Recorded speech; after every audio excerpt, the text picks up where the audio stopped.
Hi, welcome. Enjoy the content, subscribe, and turn on notifications. Jonathan had always been reserved with words but intense in his feelings. He was the kind of man who preferred to show affection through daily care, calm gestures, and constant presence. He'd been with Lauren for 9 years, and despite the ups and downs, he believed they had built something solid, something real. They shared a stable life, memorable trips, inside jokes, and a routine that seemed too comfortable to be risky. But as time went on, he began to realize that the solidity he cherished so much might have been hiding silent cracks, invisible to the naked eye. Their love, which once felt so alive, turned into long silences, cold conversations, and touch-free encounters. Jonathan used to wake up before Lauren, prepare coffee, warm her towel on the heater, and straighten her side of the bed for later. Small things, almost invisible, but done from the heart.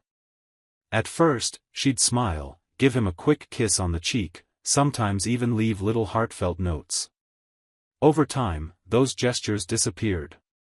The kiss turned into a brief glance. The smile got lost between a sip of coffee and a phone notification. The house, once filled with conversation, started to echo only everyday sounds: the blender in the morning, Lauren's hurried footsteps toward the door, the TV in the background while they ate in silence.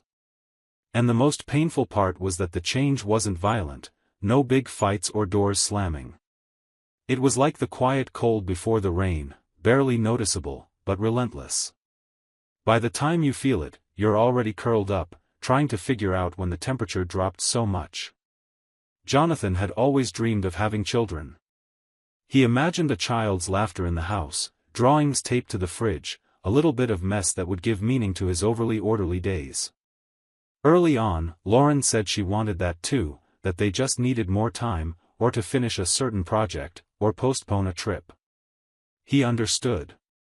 He gave her space. He waited. Every year, her "not right now" came with convincing explanations, and he, wanting to be a good partner, never argued. But on lonely nights, he lay awake wondering if the time he so generously gave her was really time he was stealing from himself. He started paying closer attention to how Lauren avoided certain topics, how she looked away whenever he mentioned the future, like time was something she wanted to handle bit by bit. She was taking new courses, had new commitments, always busy. Meanwhile, Jonathan tried to maintain a connection. He became more affectionate, planned small surprises, searched for places that might reignite something between them. One weekend, he took her to the same hotel where they spent their honeymoon, even ordered her favorite wine. Lauren smiled, thanked him, seemed engaged, but 2 days later, she was back to being absorbed in her own world, as if that moment had just been a pause in the usual distance. It felt like walking down a road where he took 1 step forward and she took 2 steps back. The worst part was that Lauren seemed not to notice. When he mentioned it, she'd say he was exaggerating, that everything was fine, that they were just busy. Jonathan started to doubt himself. Was he asking too much? Were his expectations unrealistic? But as hard as he tried to convince himself otherwise, something inside him kept yelling that this wasn't all in his head. It was absence. It was a chill. It was a kind of abandonment without screaming or leaving, an abandonment that stayed. Even so, he kept trying. He stayed kind, present, patient. But he began to feel like he was in a one-sided relationship, as if he alone was responsible for keeping it alive. He started to mentally record every affectionate gesture he made, waiting for a response, an echo, some proof that he wasn't alone in this. The problem was that every attempt to get closer followed the same pattern: a brief moment when Lauren responded, followed by an even bigger gap. Then came the most uncomfortable realization of all: whenever he showed any frustration or impatience, Lauren would respond with coldness, empty stares, and a silence that spoke volumes. She had learned to punish without words. There was no need for fights. She just had to withdraw affection, deny warmth. That was enough to make him feel guilty for something he couldn't even identify. He started wondering if he was still loved, or just tolerated. And if her love, which once seemed so spontaneous, now appeared only as a reward for him following the rules, as if there were some invisible contract. He began to sense that maybe the problem wasn't the absence of love, but the way it was being used. That was when the cold, the kind that announces a storm, finally settled in for good. Jonathan started looking at their relationship with different eyes. What he used to see as just phases or distractions now looked like a well-defined pattern, an emotional cycle in which he wasn't a partner but a piece in play. He felt that his gestures, however sincere, only brought any reaction from Lauren when it was convenient for her. It was like there was an emotional switch she flipped on when she wanted something and turned off when she was done. The reciprocity he longed for arrived on a strict schedule, rationed out, almost like payment for good behavior.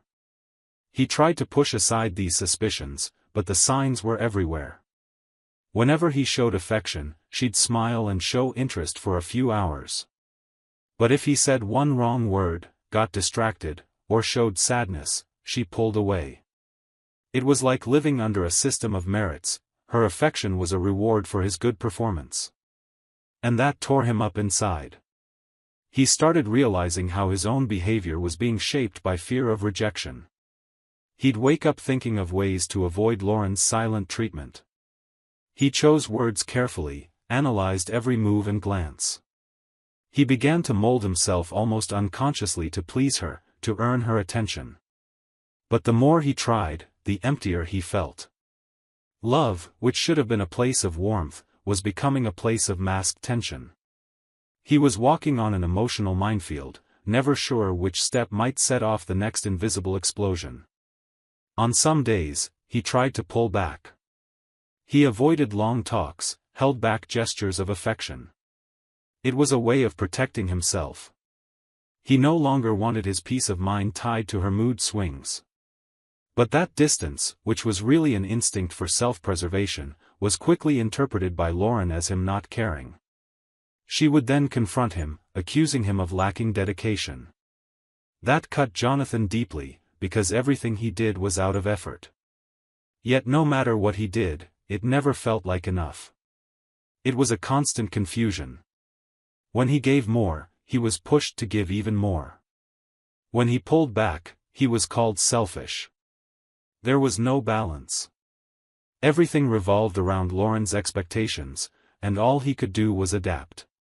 He started asking if this was still love or just an emotional game that kept him in constant doubt, so he would keep on trying, and trying. One night in particular stayed clear in his mind.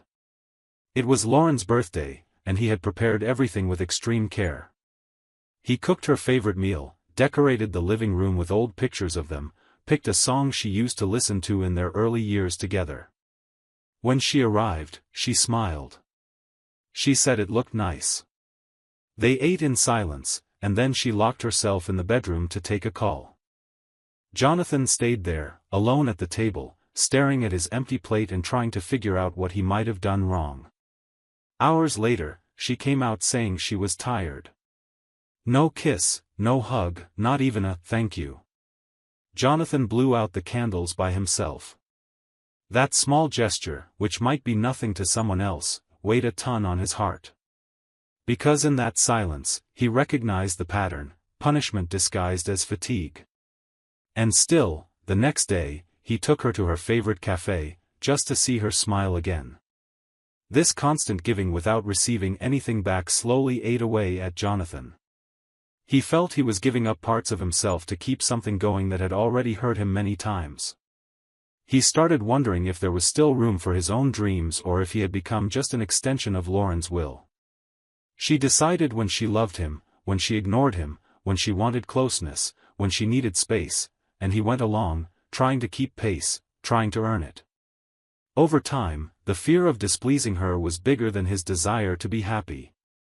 He realized he was at the mercy of her slightest expressions, as if his emotional well-being depended on a subtle change in her face or tone. He stopped sharing his joys because she didn't seem to care. He stopped sharing his sorrows because they were treated like overreactions. He gradually silenced himself, shrinking his presence to whatever space she allowed. Love became a lonely effort, and the pain of loving alone became the heaviest weight in his daily routine. Slowly, his admiration for Lauren turned into caution. He watched her with suspicion, observing her behavior less with passion and more with scrutiny. The woman he once saw as home now made him feel like a stranger in his own house. Yet for reasons he still didn't fully understand, he stayed. A part of him believed that maybe, if he tried one more time, she'd notice. That if he made one last effort, she'd remember who he was. But that hope was already starting to slip away. Quietly, Jonathan began collecting disappointments. He logged every absence, every harsh word, every time he was denied affection, like someone who files away proof of guilt they don't want to confront. He still didn't know what he would do with all of it, but something was changing. For the first time in years, he stopped believing it was all his fault. And as painful as it was, it felt like the start of something. That morning, everything seemed the same. The sky was still overcast, just as it had been for days, and the smell of freshly made coffee filled the kitchen. Jonathan woke up before the alarm, like he always did. He made the coffee the same way, with 2 sugars, just how Lauren liked it. He left her mug on the counter, next to the butter and whole wheat bread. He washed his face slowly, looked at himself in the mirror a few seconds longer than usual, and took a deep breath. This would be the last time he belonged to that house. No shouting, no fighting, no suitcase tossed in the hallway. He left with the same calm he'd been carrying for the last few months. He made the bed, paid the bills for the month, hung up the dry towel, and left an envelope on the dining table. Inside was a short handwritten note, "I'm leaving to find peace. It's not a getaway, it's a new beginning." Jonathan walked to his car feeling the strange heaviness of something that should feel like freedom but at that moment felt like mourning. He drove slowly along streets he knew by heart. He passed the market where they bought fruit on Sundays, the cafe where Lauren loved sitting by the window, and the little park where he once proposed to her. Every place seemed to whisper that something was ending. And it was. He moved to a smaller town, about 2 hours away. He rented a small loft with exposed brick walls, a balcony overlooking a bed of hydrangeas, and a silence that welcomed him without demanding anything in return. That same day, Lauren called. Her voice was cold, distant, as if they were talking about some impersonal matter. He explained he needed peace, that he no longer wanted to live on that emotional tightrope. On the other end, silence. Then she responded with the same indifference that had hurt him so many times before, "If that's what you want, okay." No request to meet, no attempt to understand, not even a conversation. Just a flat, okay, like signing a receipt. That alone, more than any speech, showed Jonathan that his absence weighed less than he'd thought. He went on with his life. He started playing guitar again, a habit he'd let slip away in the busyness of routine. He read books that had been piled up for years on his shelf. He woke to the sound of birds and fell asleep with the window open, letting the breeze in without fearing constant judgment. He began working in an antique store, something he'd always wanted but never managed to fit into life with Lauren. It was a place full of objects with hidden stories, clocks that once marked important moments, faded photographs, furniture bearing scars. Strangely, he felt more alive there, among relics, than he had in his last few years with Lauren. People treated him kindly, without demands, and that alone was revolutionary. For several days, there was no word from Lauren. No messages, no emails, no attempt to talk. He thought he would feel guilty for leaving that way, but in the end, her silence confirmed he'd made the right choice. Lauren had always been good at disappearing when there was nothing left to gain. Jonathan could only move on and rebuild himself. One day, while he was arranging some items in the shop, an unexpected call came. Lauren's name appeared on his screen, and his heart raced. He answered with hesitation, bracing for anything, an apology, an outburst, or a late burst of emotion. But the voice on the other end was cold and direct. "I'm pregnant." For a few seconds, time stopped. Jonathan felt like the air had been sucked out of him. He stood there motionless, phone to his ear, as if the words were still being processed by his entire body. A baby. Right now, after everything. He tried to stay calm. He asked if she and the baby were okay. Lauren's tone changed. It became sharper, loaded with defensiveness, like she was ready for criticism. I thought you'd want to know. Jonathan hesitated. The question burning in his throat had to come out, no matter how harsh it sounded. Am I the father? On the other end, the silence wasn't brief. It lasted long enough for his mind to race. When Lauren finally spoke, it wasn't calmly. She spoke with indignation. How can you even ask me that? But the way she was offended revealed more than her words. Jonathan knew that tone. He recognized the anger that always flared up when she was confronted with something she wanted to keep hidden. It set off alarm bells. It wasn't just about the pregnancy, but the way she used the news, as if she expected him to drop everything and run back, ready to rewrite the story he'd taken so long to leave. Even though he felt thrown off, Jonathan stayed firm. He politely suggested a prenatal DNA test. He explained it wasn't baseless doubt, but a need for certainty. He'd spent too much time in a reality shaped by Lauren's whims. Now he needed something concrete, something not subject to her mood. Lauren got angry. She said she didn't deserve that treatment, that he'd turned into a stranger, cold and calculating. Jonathan hung up with his chest on fire. Part of him still wanted to believe that the child might be a last chance for them, even if it arrived too late. But another part, the clearer-thinking one, suspected it was just a new way to control him, a fresh tie to pull him back into what he'd struggled so hard to escape. The time between the call and the test results felt like an emotional desert. Jonathan woke up anxious, running through every possibility, reliving old scenes, trying to recall dates and moments of silence. What if it were true? If the child were his, would he open himself up again to a story already so marked by disappointment? And if not, how would he cope with that final betrayal? During those weeks, every day he went to sit in the garden of his new place. He sat under a tree and looked at the sky, hoping the breeze held some answers. He'd done that before, but never with such a heavy heart. This time, more than just his past was at stake, it was what he would do with his future. The envelope arrived on a day with a light drizzle, the kind that starts before the sky fully darkens. Jonathan was at the shop, rearranging old cameras in a glass case, when the delivery person came in holding the correspondence wrapped in plastic. Seeing the clinic's name made Jonathan's stomach clench. He held the envelope for a few seconds before setting it down on the counter. He had to take 3 deep breaths before opening it, his fingers trembled. It felt heavier than it should have. The contents amounted to a few lines, but each word carried the weight of an entire past. He read it once. Then again. Finally, he set it down on the counter and took a seat. The test was clear, no genetic link consistent with the alleged paternity. The result didn't shock him as much as he'd expected. Part of him had known all along. What hit him was the merciless finality, leaving no room to spin or make excuses. For weeks, he had carried a quiet torment, weighing the possibility of a child who could change the course of his new life. But this piece of paper said otherwise, the cycle was truly over. His phone buzzed on the table. A message from Lauren, 2 words, "You happy?" No punctuation. It didn't feel like a real question, more like a provocation. Jonathan didn't reply. He took the paper, folded it carefully, went into the backyard of the shop, and dug a small hole among the hydrangeas.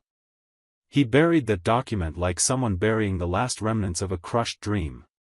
He closed the hole, wiped his hands on an old rag from the storage area, and went back inside.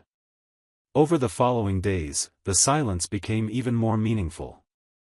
Jonathan walked through the town like he was living in another time, lighter but also more alone. People around started to recognize him. He smiled more, chatted with the customers, listened to stories he might not have bothered with before. Life, even with its knots, now felt like it was finally flowing with a calm he hadn't experienced in years. Thank you for watching the video. If you enjoyed it, don't forget to subscribe to the channel and turn on notifications so you won't miss any updates. See you next time.